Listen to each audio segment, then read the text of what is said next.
You love me.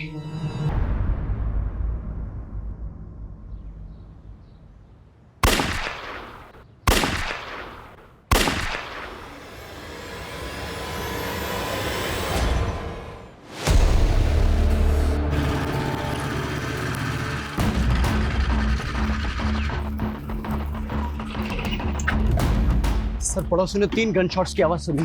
इसके अलावा किसी को कुछ नहीं पता सर। सर घर अंदर से बंद है, कुछ समझ में नहीं आ रहा है। सर मुझे लगता है ये क्लियर हॉस्टेज सिचुएशन है।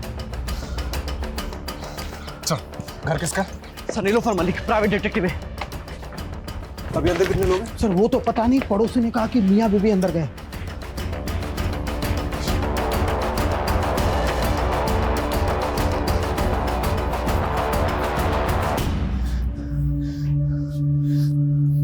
जैकेट का बुलेट प्रूफ?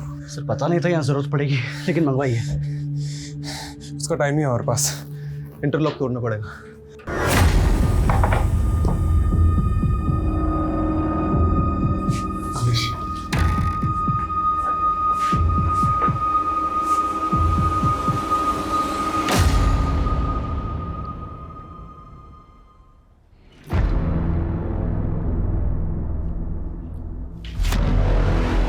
चलाना है तो मारा जाएगा। सरेंडर कर दे, इसी में तेरी भलाई है। सुनिए, इसका कोई दोस्त, रिश्तेदार या पड़ोस में कोई है जिसको ये मानता हो? नहीं पता सर। अरे कोई तो होगा। सर 3 गन शॉट मार्क्स है, लगता है क्लोज रेंज से शूट किया लेडी को।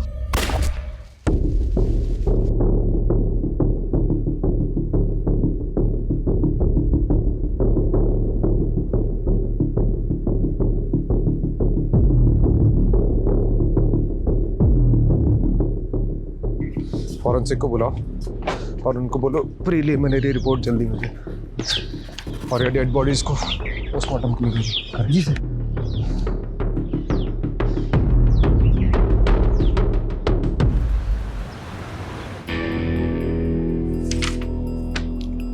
अजय, प्रिलिमिनरी फॉरेंसिक रिपोर्ट के हिसाब से क्राइम सीन पे कोई भी अननोन फिंगरप्रिंट्स नहीं मिले।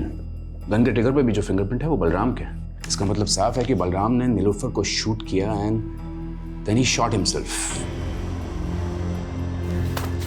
क्या सोच रहा है? अगर ऐसा ही हुआ है तो बलराम ने खुद को मारने से पहले ये क्यों बोला कि वो अपनी बीवी को बचा नहीं पाया? राजीव, हम सोचते हैं कि मरने वाला कभी झूठ नहीं बोलता, लेकिन यहाँ सबूत सच बोल रहे हैं। हस्बैंड वाइफ के बीच में जो भी कुछ हुआ, उसके बाद हस्बैंड ने वाइफ को मारा और फिर जेल जाने के डर से या फिर गिल्ट की वजह से उसने अपने आप को गोली मारी। आई फील ये ओपन एंड शट केस है राजीव। लेकिन मर्डर वेपन एक पिस्टल है, वो कहाँ से आया, उसके सोर्स की प्रोफाइलिंग तो करनी पड़ेगी ना। राजीव, मारने वाला पिस्टल कहीं से भी अरेंज कर सकता है और इस पॉइंट को अंडर कंसिडरेशन रखकर भी हम केस को क्लोज कर सकते हैं ना। देख, इस पे इतनी एनर्जी वेस्ट मत कर। एक काम कर, पोस्टमार्टम के बाद उन दोनों के रिलेटिव्स को ढूंढो, उनकी बॉडीज हैंड ओवर कर दो and that will be all.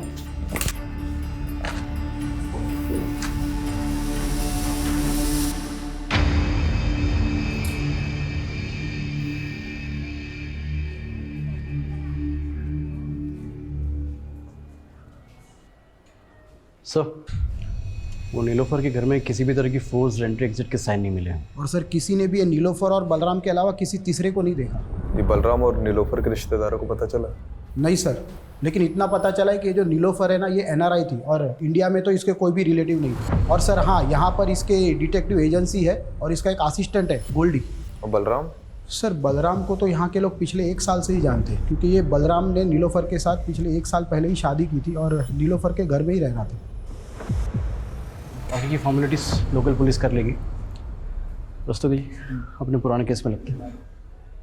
Ji sir. ये बलराम की बातें मेरे दिमाग में अभी तक गूंज रही है। हमारे नीलोफर के घर में घुसने के पहले जो कुछ भी हुआ होगा वो बहुत बड़ा सवाल है। हमें नीलोफर और बलराम के बारे में पता करना चाहिए, हो सकता है कुछ जवाब मिल जाए। क्या नाम बताया था असिस्टेंट का? गोल्डी। नीलोफर के साथ कब से काम कर रहा था? सर तकरीबन 5 साल से।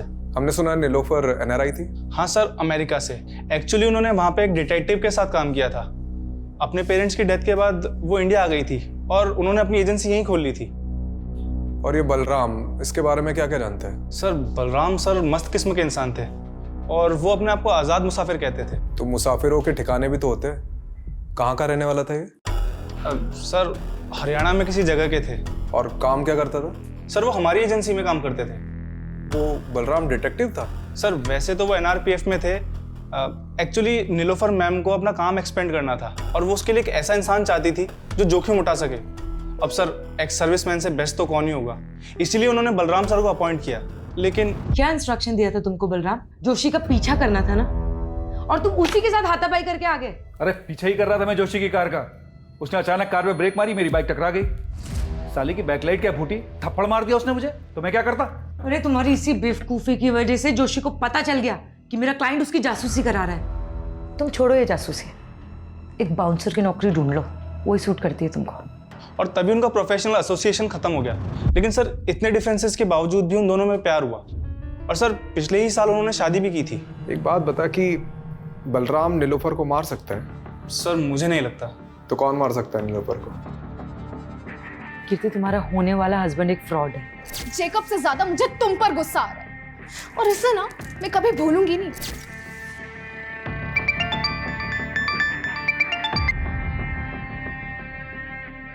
हेलो याद तो मुझे ही कर रही होगी ना डार्लिंग।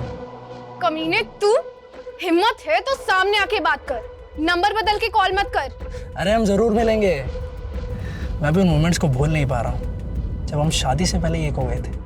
क्या दिन थे, जानती है? वो सब मैंने रिकॉर्ड कर रखा है। मैं सोच भी नहीं सकती तू इतना गिरा हुआ निकल सकता है। तू मेरे सामने होता ना तो I would have killed you. ओहो, मेरी बेबी को गुस्सा आ रहा है, बहुत गुस्सा आ रहा है। हाँ? मुझे भी आया था उस डिटेक्टिव पे जब वो कबाब में हड्डी बन गई थी, पर अब मेरा गुस्सा शांत हो गया। May your friend Nilofar rest in peace.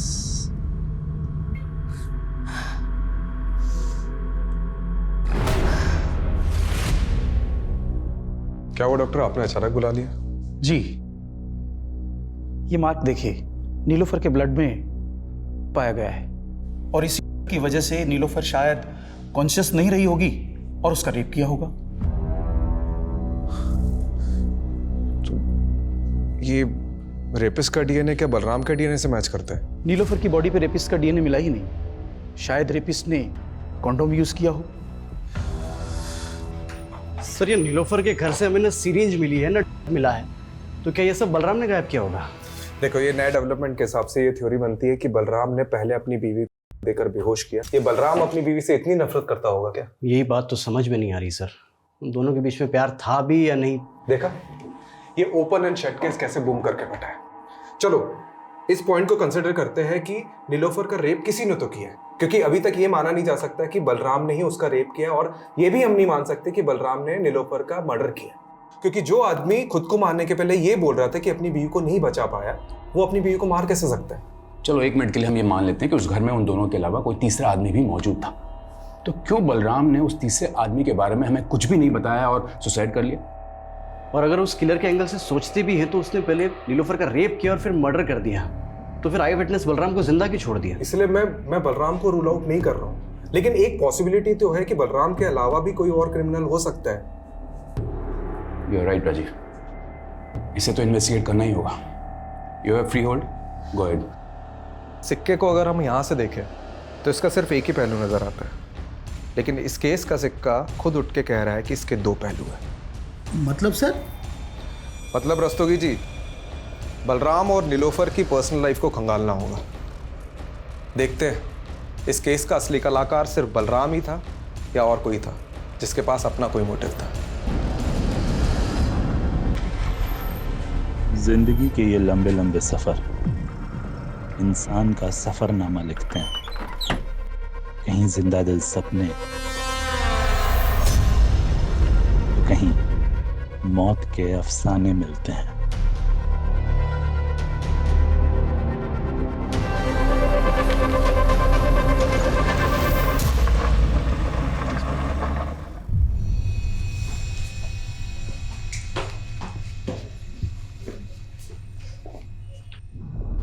अरे कनक बेटा, अरे इतनी सी बात पे कोई रोता है क्या? हाँ, रोते नहीं है बेटा। ये देखो मैं तुम्हारे लिए क्या लेके आया। देखो ये गोलू मोलू सा गुड्डा, अब हम दोनों इससे खेलेंगे। ये पसंद नहीं आया? ठीक है, तो मैं तुम्हें दूसरे खिलौने दिला। कना क्या हुआ बेटा? अरे सरगुन दीदी, आप इंटरव्यू के लिए चली गई, ये बेचारी डर गई। पर जॉब भी तो जरूरी है ना हरीश। अरे कहाँ, आप ये जॉब वॉब के चक्कर में पड़ी हुई है दीदी। एक काम करता हूँ, आपका जो घर है बहुत प्राइम लोकेशन पे, इसको गिरवा के 4 माले बनवा देता हूँ और आराम से बैठ के किराया खाना और मेरी लागत चुकाते रहना। पर हरीश इसमें तो लाखों रुपए लगेंगे, इतना पैसा मैं कहाँ से चुकाऊंगी? उसकी टेंशन आप मत लो। आप एक काम करना, इसमें से एक माला मुझे दे देना, बीच वाला माला मैं रख लूंगा, और आप ये जॉब वॉब का चक्कर छोड़ दो दीदी। सर, नीलोफर की कार पे फास्टैग लगा हुआ था। मैंने उसकी ट्रांजैक्शन डिटेल्स निकलवाई तो एक इंटरेस्टिंग बात सामने आई है। मर्डर वाले दिन नीलोफर ने सुबह 7 बजे ग्रेटर नोएडा टोल नाका क्रॉस किया था। सर, उस दिन यूपी से दिल्ली आई थी। यूपी में कहाँ गई थी वो? सर, इसका जवाब तो गोल्डी के पास भी नहीं है, लेकिन हमने नीलोफर का फ़ोन अनलॉक करवाया तो कॉल हिस्ट्री के मुताबिक मर्डर वाले दिन नीलोफर की बात किसी कीर्ति सागर से हुई थी। तो ये कीर्ति सागर से मिलो, और क्राइम सीन पे नीलोफर के फ़ोन के अलावा लैपटॉप भी था ना, तो उसे भी तो देखो। मैं तब तक NRPF जाकर बलराम के बारे में पता करता हूँ, और तुम लोग नीलोफर और बलराम इससे जुड़े एक एक इंसान की प्रोफाइलिंग करो। बलराम सर ही 2009 तक NRPF में ही काम कर रहा था, फिर उसे बर्खास्त कर दिया गया। क्यों? उस पर अटेम्प्ट टू मर्डर का चार्ज लगा था। Attempt to murder? जी, 7 साल की कैद भी हुई थी उसे। 2009 से 7 साल, मतलब 2016 तक तो वो जेल में ही रहा होगा। ये किसका मर्डर करने की कोशिश की थी उसने? विक्रांत सिसोदिया का, वो उसका कलीग था। बहुत दिनों बाद आ रहा है ना शादी से। विक्रांत! बलराम क्या कर रहा है ये? 7 साल बाद बलराम सैनी तो कैद से रिहा हो गया। ऐसा क्या हुआ था कि बलराम अपने ही दोस्त का दुश्मन बन गया? बलराम को शक था कि उसकी बीवी का अफेयर उसके दोस्त के साथ है। लेकिन बलराम और नीलोफर की शादी तो 1 साल पहले हुई थी। इसका मतलब है कि नीलोफर के पहले भी बलराम की शादी हो चुकी थी। जी हाँ, उसका एक बेटा भी है। कहाँ है आजकल? बलराम फरीदाबाद का रहने वाला था, हो सकता है उसकी फैमिली भी वहीं रहती हो। ये लीजिए उसका एड्रेस। हाँ, मैंने अच्छे से सोच लिया है, आप तुरंत पिटीशन फाइल कर दीजिए। जी हाँ, मैं मिलता हूँ आप सब। ओके। संकेत कहाँ जा रहा है और कौन सी पिटीशन फाइल करने की बात कर रहा है? अपने बाप की चिता तो नहीं जला पाऊंगा, तो सोचा कुछ ऐसा करूं जिससे मेरी भी आंखें खुल जाएं और आपकी भी। संकेत साफ साफ बोल, पहेलियां मत बुझा। पहेलियां ही सुलझा रहा हूं माँ, पहेली सुलझ जाएगी तो बात करेंगे। संकेत, संकेत कहाँ जा रहा है? सर, ये बलराम का कैरेक्टर कुछ समझ में नहीं आ रहा है। ऊपर से उसकी पहली बीवी और एक लड़का, अजीब है दोनों। अब इस कांड के बारे में पता तो चल ही गया होगा, उसके बावजूद ना तो सामने आए ना ही बॉडी क्लेम करने आए। लेकिन मैं तो ये समझने की कोशिश कर रहा हूँ कि नीलोफर ने एक ऐसे आदमी से शादी क्यों की जिसका क्रिमिनल बैकग्राउंड था। मुझे एक बात का ताज्जुब हो रहा है। एक तरफ नीलोफर ने आपको एक गलत इंसान से शादी करने से रोका, दूसरी तरफ खुद नीलोफर ने बलराम से शादी की जो कि अटेम्प्ट टू मर्डर में अंदर हुआ था। यह हमें आज ही पता चला है। इस बारे में मुझे कुछ नहीं पता, पर हाँ, नीलोफर ने मुझे ये ज़रूर बताया था कि बलराम पहले शादी कर चुका था, और मैंने भी उससे मजाक मजाक में पूछ लिया कि उसने बलराम में ऐसा क्या देखा। कुछ मत पूछ यार, बलराम में पतियों वाली कोई क्वालिटी नहीं है यार, और काम तो उसे करना ही नहीं आता है, और पैसा उसके पास है नहीं। तो तुझे उसमें पसंद क्या है? उसकी शेरो शायरी? वो तो है। कीर्ति, उसकी बेस्ट बात पता है क्या है? वो मेरे लिए किसी की भी जान ले सकता है, और ये सोच के ना बहुत सिक्योर फील होता है। क्या ये बलराम नीलोफर की जान ले सकता है? नहीं, उन दोनों में झगड़ा जरूर होता था, but they both loved each other. आपकी दोस्त ने कभी ऐसा कोई हिंट दिया कि उसे किसी से खतरा है या कोई उसे नुकसान पहुंचा सकता है? नहीं, ऐसा कभी कुछ नहीं बताया। पर हाँ, उस दिन नीलोफर ने गोल्डी को बहुत डांटा था क्योंकि गोल्डी ने जेकब का बैकग्राउंड चेक करने में गलती कर दी थी।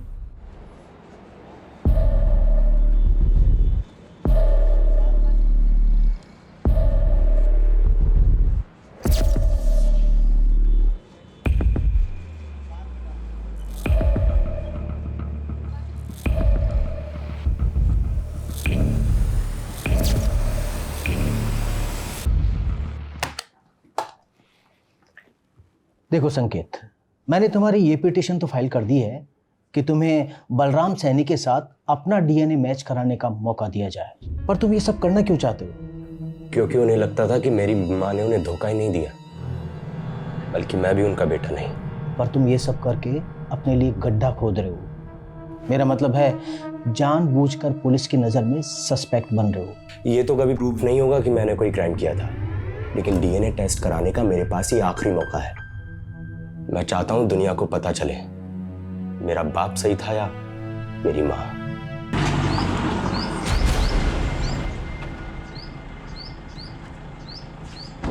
हमें समझ नहीं आ रहा है कि जो नीलोफर का रेप हुआ है, मर्डर हुआ है, वो बलराम ने ही किया है कि नहीं। इसलिए उसके बारे में हम आपसे कुछ जानना है। देखिए, हमें पता चला है कि आपके लिए बलराम ने किसी की जान लेने की कोशिश की थी, और उसकी वजह ये थी कि आपका किसी के साथ। मेरा किसी के साथ कुछ नहीं था, उल्टा वो बलराम ही गुस्से वाला था। उसको जब भी गुस्सा आता वो मुझ पर हाथ उठाता था। इतना सब होने के बाद भी जब वो जेल से वापस आया, मैंने सब कुछ ठीक करने की कोशिश की, लेकिन वो मुझे कभी समझ ही नहीं पाया।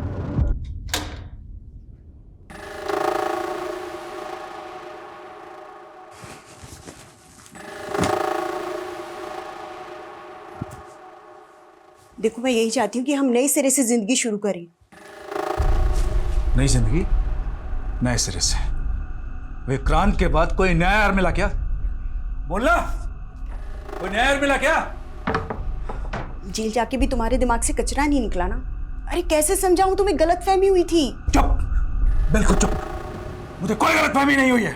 याद कर, सैकड़ों दुआएं मांग रहे थे हम लोग को एक बच्चा हो जाए, लेकिन बच्चा पैदा नहीं हो रहा था। और अचानक एक दिन तुम बोली कि तुम प्रेग्नेंट हो गई, और जब तुमने कहा कि वो मेरा ही बच्चा है, मैं बेवकूफ मान गया। मेरी आंखें खुल गई हैं। ये संकेत उसी कमीने का खून है ना, विक्रांत का? उसकी वजह से मैं अपने बेटे के आगे शर्मिंदा हुई। जो गलतफहमी एक बार बाप बेटे ने पाल ली, वो दूर नहीं होती। आप नीलोफर से कभी मिली थी? सच बताना। हाँ मिली थी, लेकिन उसी की भलाई के लिए मिली थी। ऐसी कौन सी भलाई की आपने? सुना था कामयाब औरतों के सपने भी कामयाब होते हैं। फिर तुमने एक नाकामयाब आदमी से रिश्ता कैसे जोड़ लिया? नाकाम तो आपका रिश्ता रहा है। बलराम को तो धोखा दिया था ना आपने। बड़ी जल्दी उसकी बातों में आ गई। ये भी भूल गई कि वो 7 साल जेल रह के आया है। डूबती कश्ती में पांव रखा है तुमने। डूबने से पहले उतर जाओ तो अच्छा है। मैंने तो उसकी सलामती ही चाहिए थी, लेकिन जब अपनी किस्मत नहीं बदल पाई तो उसकी क्या बदलती। आपको शक होगा कि कांड बलराम ने किया या नहीं, लेकिन मुझे पूरा यकीन है कि बलराम ने पहले नीलोफर को मारा, बाद में खुदकुशी की। आखिर उसके पाप का घड़ा भर ही गया था। कैसी लगी कनक? अच्छी है ना? चल तू जल्दी से जा और जाकर के पहन के दिखा। क्या बात है दीदी, कनक के लिए नई ड्रेस? लगता है दिल्ली में जो इंटरव्यू दिया था वो पास कर लिया है। वो तो बिल्कुल बेकार गया, लेकिन हाँ कोड़ियागंज में मुझे एक जॉब मिल रही है। सोच रही हूँ कनक के साथ जाके वहीं शिफ्ट हो जाऊँ। शिफ्ट कर रही हो? तो फिर इस घर का क्या करना है? आप बोलो तो बिकवा दूँ। तो मेरा घर बेचने पर क्यों तुला है? मतलब आप कौड़ियागंज चली जाएंगी और पीछे से इस घर पे किसी ने कब्जा कर लिया तो? कमलेश, ये बलराम का कैरेक्टर कुछ समझ में नहीं आ रहा है। मतलब उसे सस्पेक्ट मानो या विक्टिम, पता नहीं। अच्छा, ये तीसरे आदमी की थ्योरी से कुछ हाथ लगा? सर, ये नीलोफर का लैपटॉप ऑन किया है मैंने। इसमें सर ये जैकब की कुछ फोटोज मिले हैं। सर ये तो पहुंचा हुआ अपराधी है, कई स्टेट्स में मोस्ट वांटेड है। इसके ऊपर तो सर धोखाधड़ी और अटेम्प्ट टू मर्डर जैसे चार्जेस हैं।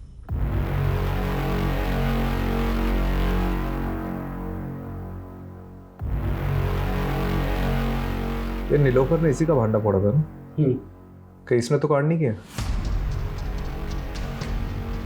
ये फोटोज देख, ये कैसी फोटोज है? एक मिनट। ये फोटो में तो यूपी लिखा हुआ है। मतलब ये फोटो यूपी में किसी एरिया की है, और मर्डर वाले दिन नीलोफर यूपी से दिल्ली आ रही थी।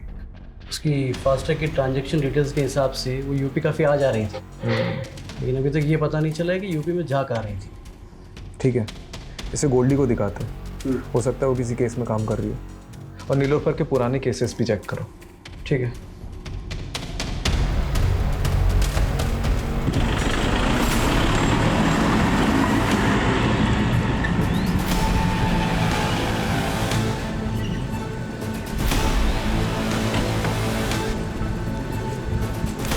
छोड़ो हमें, छोड़ो।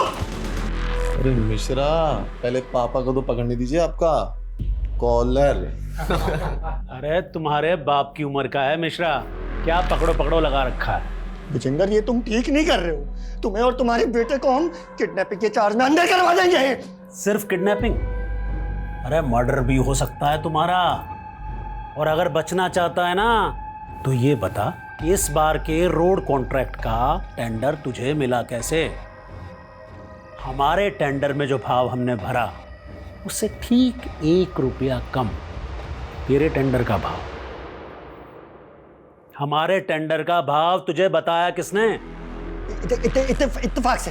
इत्तेफाक है गोबर में। तू एक बात ध्यान से सुन ले, तो खुद अथॉरिटी में जाएगा और उन्हें कहेगा कि इस बार का टेंडर मुझे नहीं करना, फिर टेंडर अपने आप हमें मिल जाएगा। तुम हमें धमकी दे रहे हो? धमकी नहीं, पुचकार रहे। कोड़ियागंज की सबसे बड़ी मछली विजेंद्र अवस्थी।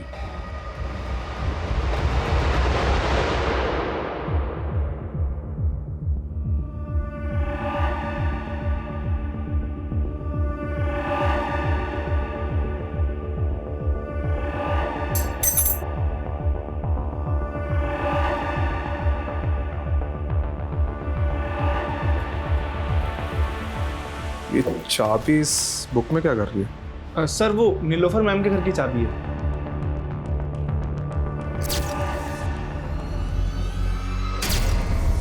ये नीलोफर के मर्डर के दिन उसने तुझे बहुत डांटा था ना, क्योंकि जेकब का बैकग्राउंड चेक करने में तूने गलती कर दी थी। ये मैं कीर्ति ने बताया। अब नीलोफर के घर मर्डर के दिन कोई भी फोर्स एंट्री और एग्जिट के हमें निशान नहीं मिले, तो पॉसिबिलिटी है कि किलर ने ऐसी ही कोई चाबी यूज की होगी घर में घुसने की। और इससे भी ज्यादा स्ट्रॉन्ग पॉसिबिलिटी हो सकती है कि यही चाबी यूज की गई होगी घर में घुसने के लिए, जो तूने यूज की होगी। अरे सर आप कुछ भी बोल रहे हो। अगर मैंने ही कुछ किया होता तो मैं चाबी गायब ना कर देता। और सर इससे पहले आप इस चाबी को इन्वेस्टिगेट करें और ये पता लगाए कि मैंने ही चाबी बनवाई थी, तो मैं क्लियर कर देता हूँ। चाबी तूने बनवाई थी? गोल्डी, मेरे घर की चाबी खो गई है, किसी चाबी वाले को लेके पहुंचो ना जल्दी। और सर इसीलिए नीलोफर मैम ने 2 चाबियां बनवाई थी और एक चाबी वहां इमरजेंसी के लिए रखी थी। और सर रही बात कीर्ति के केस की, तो मैं नीलोफर मैम से इस बारे में माफी मांग चुका था। अब सर इसके लिए मैं उनका मर्डर थोड़ी कर दूंगा। अच्छा एक बात बता, हमें पता चला है कि नीलोफर का उत्तर प्रदेश आना जाना लगा रहता था, तो वहां किसी केस पे काम कर रही थी? Sir 1 minute. सर ये चेक नीलोफर मैम ने मुझे बैंक में डिपॉजिट करने के लिए दिया था। यूपी की बिजनौर ब्रांच का है सर ये चेक। हरीश चौधरी।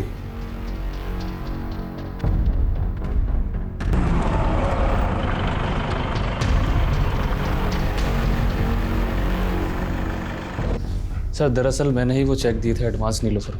किस चीज़ के एडवांस चेक? सर मेरी कजिन सिस्टर है सरगुन, 2 महीने से मिसिंग है। उन्हीं को ढूंढने के लिए मैंने नीलोफर को हायर किया था।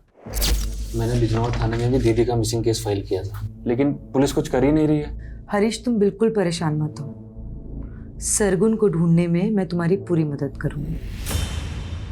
वो करती क्या थी? वो जॉब ढूंढ रही थी और इसी सिलसिले में वो दिल्ली के किसी मॉल में एक आदमी से मिली थी। वो कोई मामूली आदमी नहीं है हरीश, वो कोड़ियागंज के सबसे रईस आदमी का बेटा है। वो सोशल वर्कर भी है और साथ ही उसकी बहुत सारी कंपनीज भी है। उसी ने मुझे मिलने के लिए कोड़ियागंज बुलाया था। कोड़ियागंज? माँ मैं भी आपके साथ चलूंगी। अरे बेटा पहले मैं तो जाकर नौकरी पक्की कराऊं, उसके बाद तुझे भी ले चलूंगी। लेकिन उस दिन के बाद से दीदी कभी लौटी नहीं सर। ये नीलोफर ने सरगुन के बारे में कोई अपडेट दी थी? सर वो बता रही थी कि कोड़ियागंज का कोई सबसे रईस आदमी है, विजेंद्र अवस्थी करके, और उसके बेटे का नाम अमरीश है। तो उन दोनों की फोटो उसने मुझे दिखाई थी। फोटो है अभी? हाँ सर, ये देखिए सर। वो बता रहे थे कि इन दोनों पर उसको शक है। और इससे पहले ही नीलोफर कुछ बता पाती, हमने सुना कि नीलोफर और उनके पति की मौत हो गई। कौड़ियागंज जाकर तुमने इनसे बात करी अपनी बहन के बारे में? मुझे जैसा छोटा आदमी इतने बड़े आदमी से कैसे बात कर सकता है? सोचा पुलिस को ही बता दूं, लेकिन उन्होंने कुछ नहीं किया। ठीक है।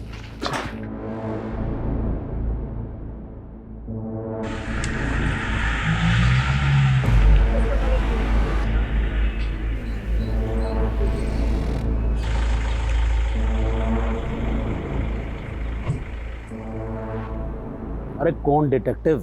हम किसी डिटेक्टिव को नहीं जानते। डिटेक्टिव नीलोफर, 16 तारीख को दिल्ली में उसका रेप हुआ, उसके बाद उसका मर्डर हुआ और वो सरगुन को ढूंढते ढूंढते यहाँ पे आई थी। हो सकता है आपसे भी मिली। अरे हमने आपको कहा ना कि हम किसी डिटेक्टिव को नहीं जानते। और सरगुन, आपका बेटा तो पक्का उसे जानता होगा, क्योंकि आपके बेटे ने ही जॉब का झांसा देकर उसे यहाँ बुलाया था। आपके पास कोई सबूत है कि हमारे बेटे ने उसे यहाँ बुलाया या कोई जॉब का झांसा दिया? पिछले 2 महीने से दुबई में है वो। आपको कोई कहानियां बता रहा है हमें बदनाम करने के लिए। देखिए अवस्थी जी, बस रहने दीजिए, जा सकते हैं आप लोग यहाँ से। ये पता करो कि अवस्थी का बेटा सच में दुबई गया था कि नहीं। ठीक है यार, ये केस तो पहले ही बनता जा रहा है। अभी तक हमने बलराम को क्लीन चिट नहीं दी है और अब तीसरे आदमी के थ्योरी के हिसाब से और सस्पेक्ट सामने उभर कर आ रहे हैं। जैकब, रंजना और ये विजेंद्र अवस्थी, बाप बेटे। पता नहीं और कितने सस्पेक्ट सामने उभर कर आएंगे। अवस्थी बिजनौर के एसपी का दोस्त है, जहां सरगुन का मिसिंग केस फाइल हुआ था, और उसका बेटा अमरीश अवस्थी। इसका दुबई जाना उसी दौरान हुआ था जब सरगुन गायब हुई थी। तो सरगुन को गायब करने में इन लोगों का हाथ है और नीलोफर इन्हें इन्वेस्टिगेट कर रही थी। हो सकता है उसके साथ भी कुछ ऐसे ही हुआ। सर, जब नीलोफर को इन लोगों ने मार डाला है तो सरगुन पिछले 3 महीने से कहाँ गायब हो गया? वो गायब ही है कि उसको भी। अच्छा, जब सरगुन गायब हुई उस दौरान जितनी भी अनआइडेंटिफाइड बॉडीज मिली, उसका डेटा चेक कर।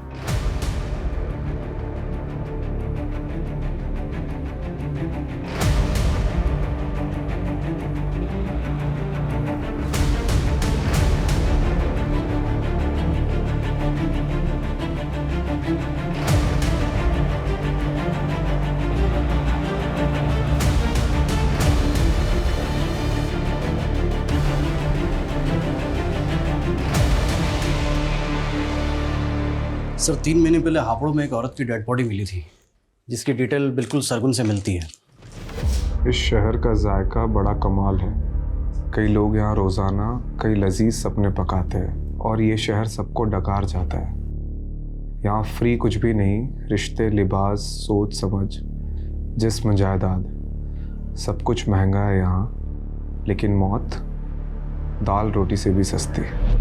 सर, सरगुन की तरह नीलोफर भी रेप पीड़िता थी, तो क्या दोनों का कातिल एक ही होगा? सरगुन की लाश के पास में पोएट्री मिलना, मुझे ये सरगुन का केस नीलोफर के केस से बिल्कुल अलग लग रहा है। ये यूपी और दिल्ली में हुए रिसेंट रेप केसेस की मैंने डिटेल्स भी निकलवाई है। सिक्के का दूसरा पहलू ढूंढते ढूंढते पहला भूल गया क्या? देख, सब जानते हैं कि बलराम शेर व शायरी का शौकीन था, तो हम ये क्यों नहीं सोच रहे कि वो भी तो ये सब चीज़ कर सकता है। और हो सकता है कि नीलोफर को बलराम की सच्चाई का पता चल गया और बलराम ने नीलोफर को। सर, बलराम का सरगुन से कोई कनेक्शन नहीं मिला है, लेकिन फिर भी हमें इस एंगल को इन्वेस्टिगेट करना पड़ेगा। सर, ये पटवर्धन ने मैसेज भेजा है, संकेत का और बलराम का डीएनए मैच हो गया है। ये संकेत बलराम का ही बेटा है। अब कोसेगा बाप की तरह पीटेगा, कभी पति के आगे कभी बेटे के आगे, बार बार औरत क्यों झुकती है? सॉरी। नहीं संकेत, मेरा स्वाभिमान इतना भी कमजोर नहीं है। माँ,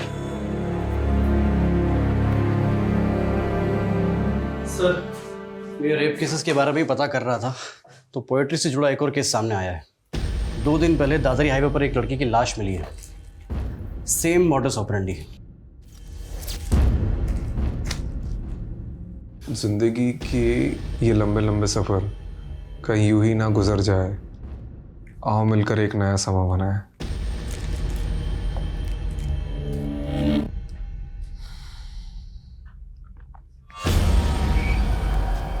कहीं हम किसी सीरियल किलर से तो डील नहीं कर रहे।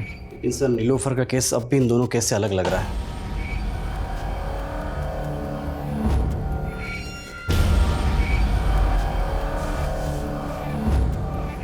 कि सरगुन की लाश हमें हापुड़ में मिली और इस लड़की की लाश हमें दादरी में मिली है। दादरी और हापुड़ इन दोनों का डिस्टेंस लगभग 50 किलोमीटर है और नीलोफर अक्सर ग्रेटर नोएडा से होकर गुजरती थी और यही रास्ता हापुड़ से होते हुए कौड़ियागंज तक जाता है और जितने क्राइम्स हुए हैं वो इसी एरिया में हुए। तो हो सकता है कि क्रिमिनल इसी एरिया का हो और नीलोफर का इन्वेस्टिगेशन एरिया भी यही हो। सर इस केस में दादरी पुलिस के पास एक लीड है। उनको क्राइम सीन के पास एक कैब दिखी थी जो उन्हें सस्पिशियस लगी थी, लेकिन सर अभी तक ना उस कैब का नंबर मिला है और ना ही कुछ और। सर ये कैब ढूंढना मतलब समंदर में से सुई ढूंढने जैसा है। लेकिन इसके अलावा कोई ऑप्शन नहीं है। ठीक है, एक काम करो, इस एरिया के सारे लोकल और आउट स्टेशन कैब प्रोवाइडर से कांटेक्ट करो। सारी प्राइवेट कैब होल्डर्स, उनके ड्राइवर्स, कस्टमर्स, ट्रैवलर्स सबसे कांटेक्ट करो। ठीक है। ये किलर शायरी करता है, इसके सारे ट्रेड्स रिकॉर्ड करने होंगे।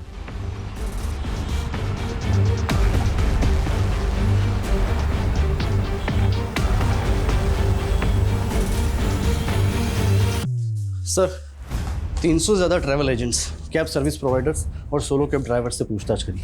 कुल मिला के 700 लोगों से हमने पूछताछ करी सर, और टोटल 27 लोगों को हमने जीरो डाउन किया है जो मर्डर के वक्त दादरी वाले क्राइम सीन एरिया के आसपास थे। इन सबको बुलाओ।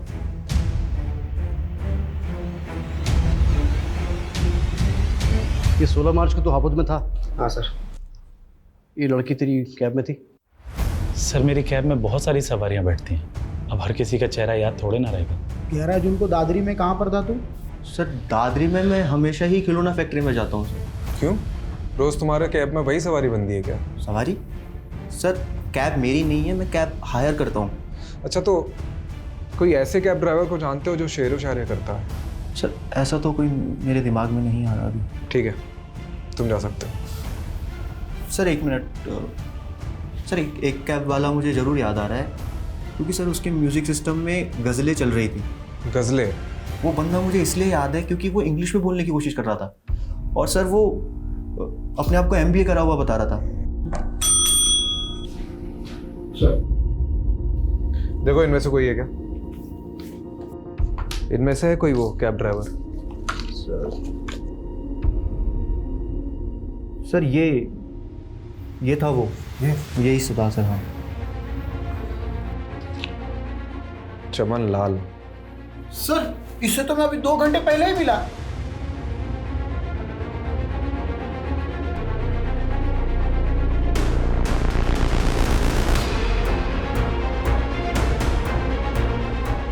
सर वो रही।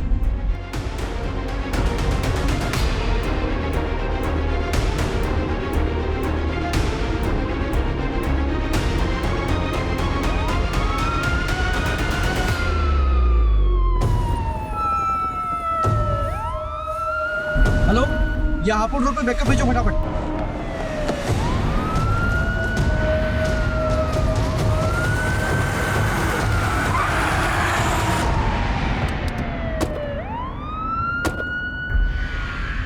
सर दुनिया ने मेरी कदर नहीं की। MBA किया तो जॉब नहीं मिली, जॉब नहीं मिली, पैसा नहीं, लड़की नहीं, शादी नहीं, कुछ नहीं। एक MBA वाले की फ्रस्ट्रेशन समझते हैं आप सर? फ्रस्ट्रेशन में कैब चलाना पड़ा। वो उन दिनों एक कपल मेरे कैब का रेगुलर कस्टमर था। वो दोनों चिपक के ना मेरी जलाते रहते थे। तो बस मैंने एक दिन हिडन कैमरा लगा दिया, फिर वो वीडियो बनाकर मैंने उस लड़की को ब्लैकमेल किया। वो मुझे लाखों देने को तैयार थी, पर पता है सर मैंने उससे क्या मांगा? उससे उसका जिस्म। तब से ना तलब सी हो गई मुझे लड़कियों। और सरगुन को क्या बोला तूने कि तू विजेंद्र अवस्थी का बेटा है? सर वो हमारे कस्बे का सबसे रईस आदमी है और सरगुन से मॉल में दोस्ती हो गई थी, तो बस इंप्रेशन झाड़ दिया मैंने और जॉब का झांसा देकर अगले दिन उसके साथ।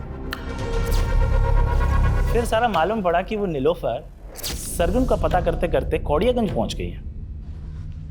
एक्सक्यूज मी जी, आप विजेंद्र अवस्थी का घर जानते हैं? जी पास ही में, आइए आपको ले चलता। चलिए। वैसे विजेंद्र अवस्थी के यहाँ आपको क्या काम पड़ गया? विजेंद्र जी के बेटे मेरी दोस्त के दोस्त हैं, इसीलिए कुछ काम था। उस नीलोफर को देखते ही ना अंदर से ना वो सेक्स वाला लव जाग गया। बस उसका पीछा किया पीछा करते करते मालूम पड़ा अरे वो तो डिटेक्टिव है। बस तबीयत ना निखर सी गई मेरी कि इस बार शेर एक शेरनी का शिकार करेगा। फिर एक दिन कैफे में बैठी थी तो उसकी टेबल पे चाबी रखी थी, बस मैंने चाबी उठा ली। वो अकेली रहती थी तो सोचा शेरनी का शिकार उसकी गुफा में होगा, और एक दिन उसकी एब्सेंस में मैं घुस गया अंदर, लेकिन वो तो अपने पति के साथ आ गई।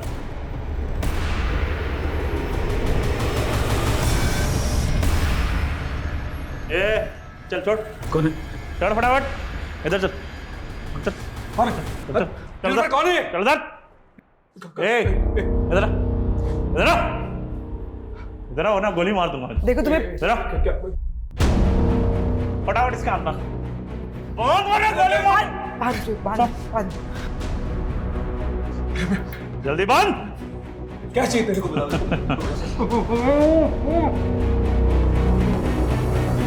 उस फटीचर आशिक का हाल देख के ना तरस आ गया सर।